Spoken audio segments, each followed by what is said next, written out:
Sugar کی وجہ سے پاؤں میں زخم ہو گیا، 1 سال سے اوپر ہو گیا، ٹھیک نہیں ہو رہا، میرے محترم بھائیو جس کو شوگر کی وجہ سے زخم ہو جائے، پاؤں کو کٹوانے کی ضرورت نہیں ہے، 3 کام کرو۔ سب سے پہلا کام، نیم اور بیری کے پتے لو، اس کا کاڑھا بناؤ، اس سے اس زخم کو دھو، صاف کرو، اور اس کا جو پتے ہیں اس کو اس کے اوپر باندھ دو۔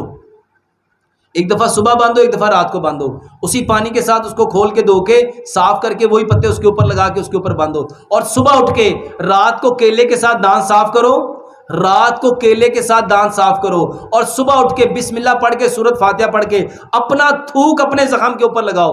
بہترین علاج ہے۔ کبھی جانوروں کو دیکھا ان کو زخم ہو جائے تو وہ کیا کرتے ہیں؟